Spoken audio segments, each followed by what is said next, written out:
काल मध्यरात्रीपासून आज पहाटेपर्यंत जे काही सगळं घडलं, पुन्हा एकदा रोकड तुम्ही पकडले. तुम्ही काल पहाटेपर्यंत पोलीस स्टेशनला होता. नेमकं काय प्रकरण आहे आणि काय त्यात कारवाई होते का?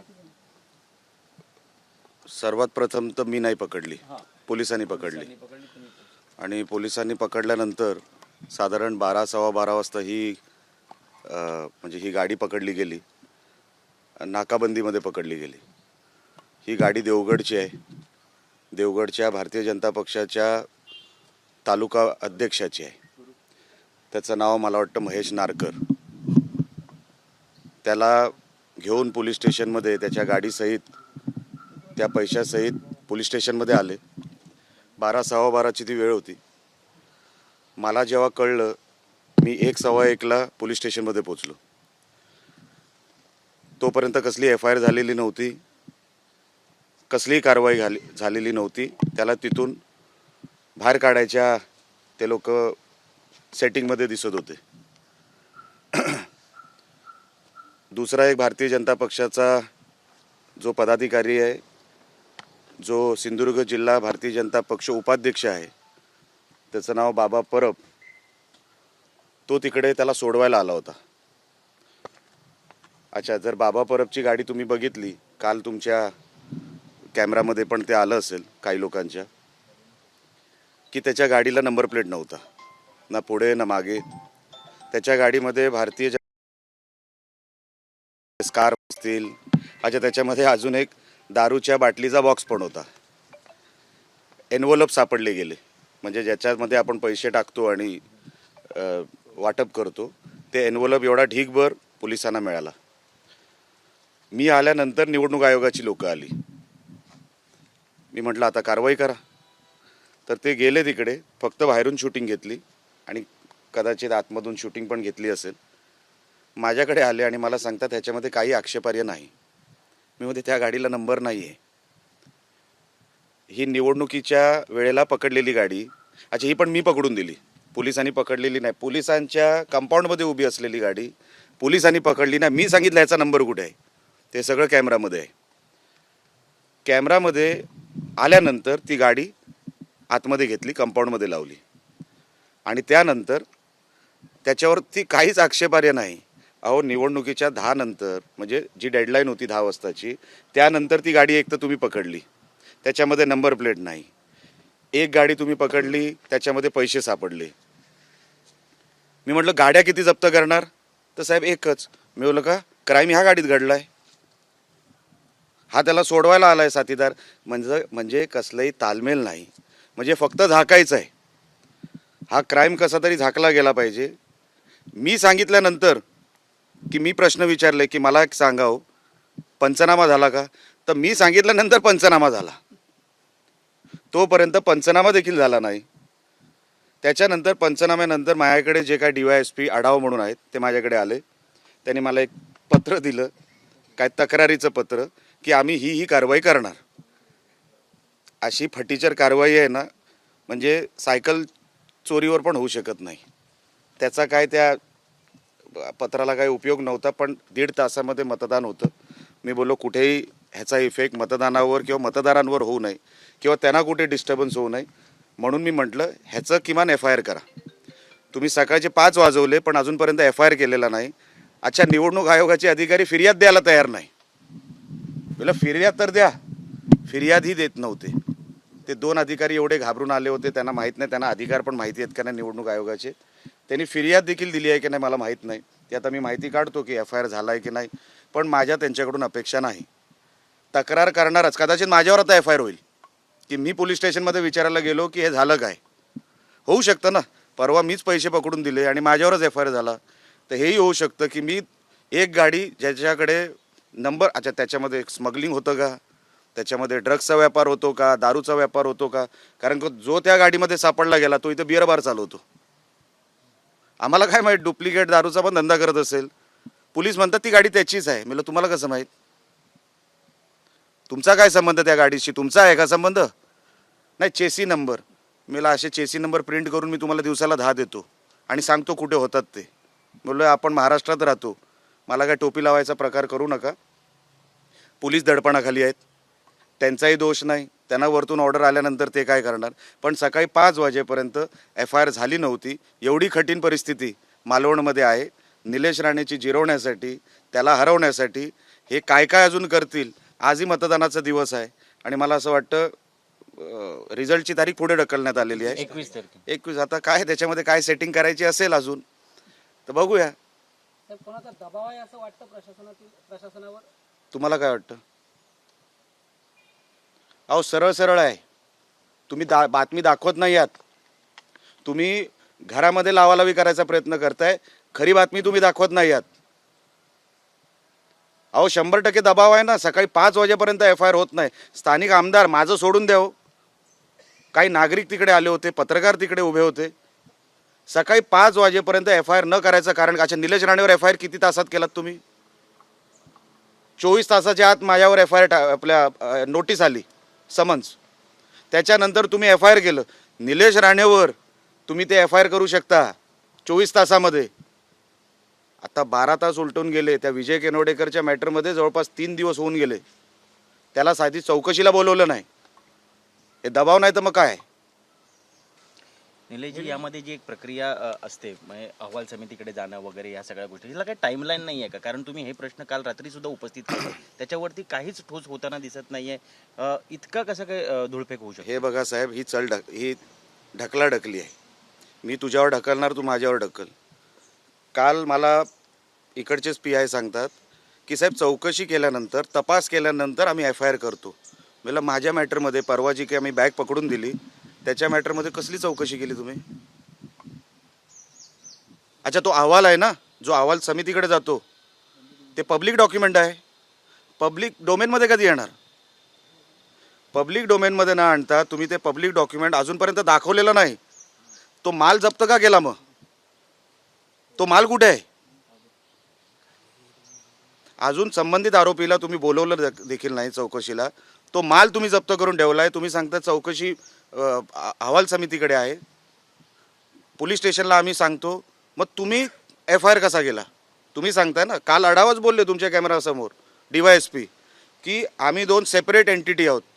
मग जर तुम्ही सेपरेट एंटिटी आहात, इथे चौकशीचा अहवाल अजूनपर्यंत बाहेर आलेला नाही, मग तुम्ही माझ्यावर FIR का केलात? ज्याला कायदा कळतो साहेब त्याला सगळं कळणार की हे काय चाललंय ते. आम्ही कायदा मानणारी लोक आहोत, कायद्याला फॉलो करणारी लोक आहोत. काल पण मला त्यांनी रद्दीचा पेपर हातात दिला, मला माहीत होतं. पण मी म्हटलं 1.5 तासामध्ये आता मतदान सुरू होणार आहे. मला त्याचा कुठलाही ड्रामा करायचा नव्हता. म्हणून मला माहिती आहे काय होणार आहे. ह्यांच्यावर काही होणार नाही, कसली कारवाई होणार नाही. अच्छा 10 नंतर कुठलाही बाहेरचा माणूस इकडे येऊ शकत नाही. मग तो देवगडचा माणूस इथे काय करत होता? हे सगळे प्रश्न आहेच ना. म्हणून माझ्या अपेक्षा ह्या प्रशासनाकडून काही नाही. इकडच्या स्थानिक म्हणतो मी, सिंधुदुर्गातल्या प्रशासनाकडून काही नाही. हे आरोपी पकडून देतो आम्ही, पण हे परत सुटतात. हे परत उद्या करणार. मी तुम्हाला 4 दिवसापूर्वी केनवडेकरच्या मॅटरमध्ये बोललो होतो. हे परत पैसे वाटणार आहेत. तुम्ही गस्त वाढवा, तुम्ही विजिलन्स वाढवा. आणि तुम्ही निकाल बघितला काय लागला तो. निलेशजी, आणखी एक प्रकरण समोर येतं आहे ज्यात तुम्ही जसा पैसे वाटपाचा आरोप करता आहात तसा आज माजी आमदार वैभव नाईक यांनी एक आरोप केलेला आहे. त्यांचं असं म्हणणं आहे की सिंधुदुर्गात जेव्हा उपमुख्यमंत्री एकनाथ शिंदे आले, त्यांच्या हेलिकॉप्टरमधून बॅगा आणण्यात आल्या. त्या बॅगांमध्ये पैसे होते. त्यांनी एक व्हिडिओ ट्विट केलेला आहे आणि त्यांचं म्हणणं आहे की शिवसेनेनंही इथे पैशांचं वाटप केलेलं आहे जसं भाजपने केलं. बॉस, मग तुम्हाला तक्रार करायला हवी होती ना. तुम्ही तोंडामध्ये काय फेविकॉल घातलं होतं? तोंड नाही उघडलं तुमचं. जेव्हा तुम्हाला डाऊट आला की इकडे काहीतरी होत आहे. अच्छा, तुम्हाला माहिती असेल निवडणूक आयोगाचा कुठलंही हेलिकॉप्टर लँड झाल्यानंतर निवडणूक आयोगाचा कॅमेरा असतो. तो सगळं आतमध्ये चेक करतो, बरोबर आहे. आता निवडणूक आयोगाचा कॅमेरा असताना त्याला जर डाऊट आला, ते बायपास करून जर काय होत असेल तर त्यांनी तक्रार का नाही केली? मला 100% माहिती आहे की आता जशी सिंधुदुर्गातली म्हणजे खास करून वैभव नाईक हे भाजपचे प्रवक्ता असल्यासारखे बोलत आहेत. ते भाजपचे प्रवक्ते झालेले आहेत. ते खाल्लेल्या मिठाला जागतायत.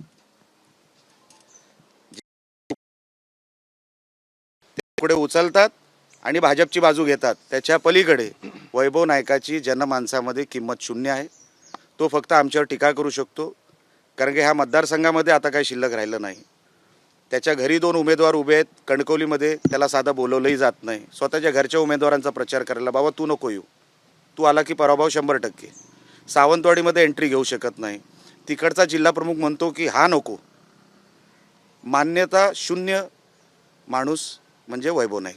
असा कुठलाही विषय जर असता तर माझा चॅलेंज आहे त्याला, तू जाऊन तक्रार कर, पुरावे दाखव. आम्ही जसे पुरावे दाखवतो, कॅमेराला घेऊन जातो, कॅमेरामॅन आणि तुमची सगळी मीडियाची आमचे सगळे सहकारी असतात, तसं कर ना एकदा, हिम्मत असेल तर.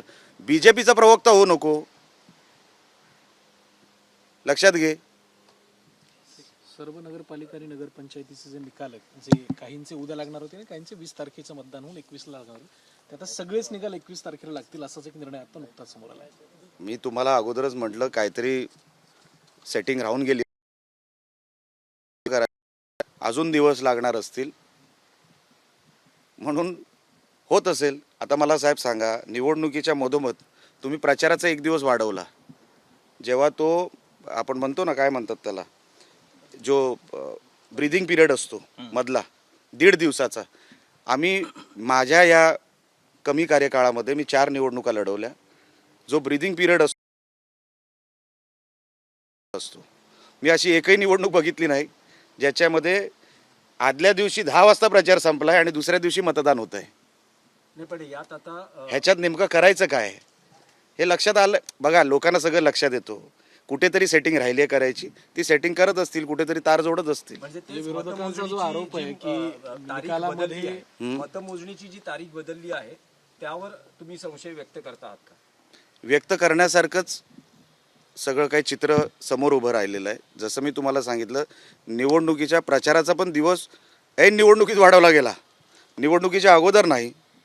आणि नंतर काय, आता संशय येण्यासारखंच करतात ना हे लोक. तुम्ही का करता? सोडून द्या ना जनतेच्या कोर्टामध्ये. जनतेला लागलो तर लोकशाही कसली? आपण कुठल्या प्रशासनामध्ये आपण आहोत? काय आपण सेवा करणार आहोत? आपण गव्हर्नमेंटमधली लोक आहोत. आपण लोकांवर विश्वास जर नाही ठेवला, हा लोकांवर दाखवलेला अविश्वास आहे. लोकांना गृहीत धरू नका. माझं असं म्हणणं आहे की कुठेतरी काहीतरी राहिलंय. संशय येण्यासारखा वाव आहे ना, तुम्ही संशय का तयार करता?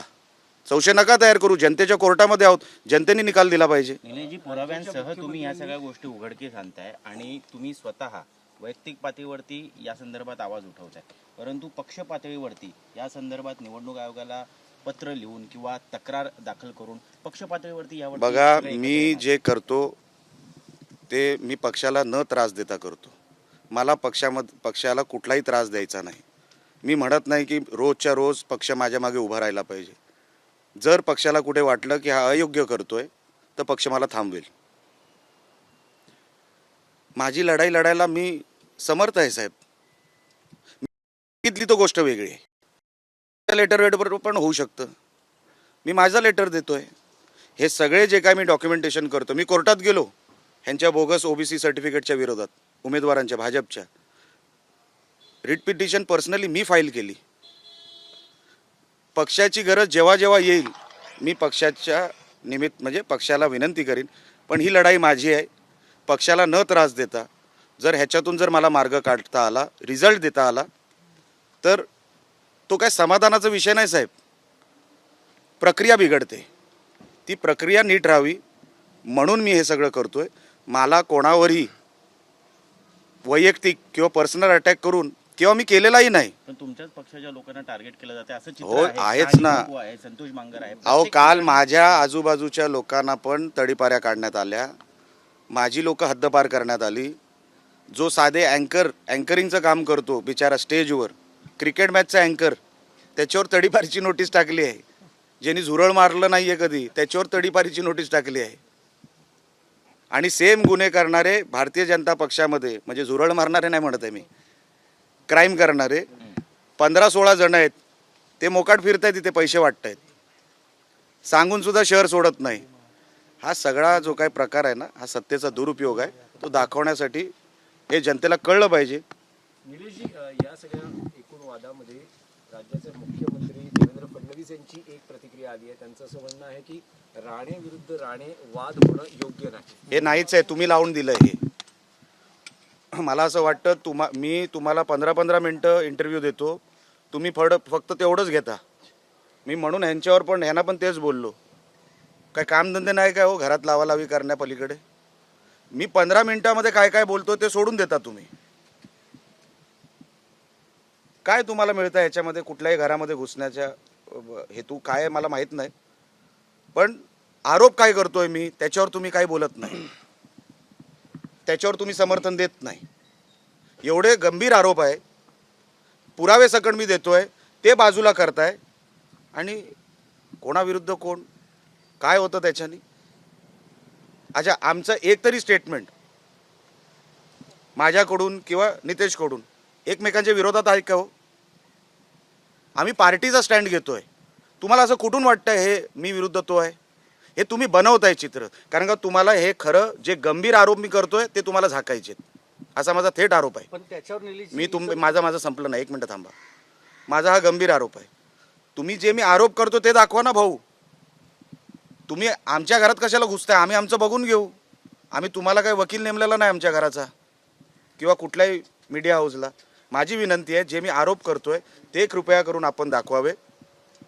नको त्या विषयामध्ये, कोणाच्या पर्सनल विषयामध्ये आपण जाऊ नये. मुख्यमंत्र्यांनी असंही म्हटलंय, आता मी बघा हे चालत राहणार. हे आता नवीन लोक मागे जॉईन होत आहेत तुमच्या, ते आता नवीन प्रश्न विचारणार. शेवटचे 2 प्रश्न घेऊ. विषय आहे की उद्धव ठाकरेंनी म्हटलं आहे या प्रकरणामध्ये, उद्धव ठाकरेंनी असं म्हटलंय की ज्यांनी रोख रक्कम पकडून दिली त्यांच्यावर गुन्हा दाखल झाला, पण ज्यांनी हे कृत्य केलं त्यांना मात्र सोडण्यात आलं. बरोबरच आहे अगदी. मी पण तेच म्हणतोय ना की माझ्यावर जो काय आरोप करण्यात आला, अच्छा माझ्यावर जी कलमं टाकण्यात आली ती चोरीची वगैरे ठीक आहे, ठीक नाही आहे, तरी पण सार्वजनिक ठिकाणी शांतता भंग करणं. मी एका घराच्या खोलीमध्ये होतो, म्हणजे एका खोलीमध्ये मी तिथे सार्वजनिक ठिकाण कुठं आलं? म्हणजे कुठले मनाला वाटले ते सेक्शन टाकायचे, चोरीच्या हेतूने घरात घुसणे. एक प्रश्न आहे निलेशजी, हे सगळं जे आहे ना हे भयानक दिशेने जाणार. म्हणून माझं असं म्हणणं होतं की हे कुठेतरी थांबलं पाहिजे. मी तुम्हाला मागेही म्हटलं होतं की नाही 3 दिवसापूर्वी, हे थांबणार नाही. ह्यांची मस्ती अशी जिरणार नाही. ह्यांना जोपर्यंत लोक आपटत नाही ना, हे जमिनीवर येणार नाहीत. एक प्रश्न आहे, तुम्ही म्हणताय माध्यमांनी हा वाद निर्माण केलेला आहे, पण रोहित पवारांसारखे नेते असं ट्विट करतायत की काय होतं भाऊबंदकीमुळं आम्ही त्याचा अनुभव घेतला आणि भाजप ही वाद लावण्याचा प्रयत्न करतोय आणि हे राणेसाहेबांचा आदर आहे आणि हे लवकर मिटावं असं रोहित पवारांनी ट्विट केलं. काय म्हणजे त्यांचं काय ह्याच्यामध्ये घेणं देणं आहे? त्यांनी नाही, मला तुमचा प्रश्न कळला, परत रिपीट नका करू. त्यांचं घेणं देणं काय ह्या विषयामध्ये? मला फक्त एवढंच म्हणायचं आहे, कोणी आमच्या घरामध्ये, तुम्ही देखील किंवा ते देखील, कोणीही, मी कोणाच्या घराबद्दल बोलतोय का? अच्छा नितेश कोणाबद्दल बोलतोय का? अच्छा तो माझ्याबद्दल बोलतोय का? मी नितेशबद्दल बोलतोय का? पण तुम्ही ज्यांच्याबद्दल आम्ही बोलतोय तो विषय घेत नाही आहात तुम्ही. तुम्हाला इंटरेस्ट ह्याच्यात आहे. आता त्याच्या पलीकडे मी काय बोलणार? असंही म्हटलं जात आहे की हा वाद राणे विरुद्ध राणे नसून खरा वाद हा रवींद्र चव्हाण विरुद्ध राणे असा कोकणात रंगलेला. कारण रवींद्र चव्हाण हे पूर्णपणे राणेंचा असलेला प्रभाव व वर्चस्व हे कुठेतरी उलथवून लावण्यात. मी किती वेळा सांगू साहेब, आपण मुंबईतून नंतर आलात, मी 15 दिवस इथे बोंबलतोय. मी हेच सांगतोय, तुम्ही विचारून घ्या इकडच्या स्थानिक पत्रकारांना मी काय म्हणतोय. मी तेच तर म्हणतोय, जे गंभीर आरोप आहेत ते तुम्ही घेत नाहीत. तुम्ही उगाच नको तिकडे लावालावी करता. सर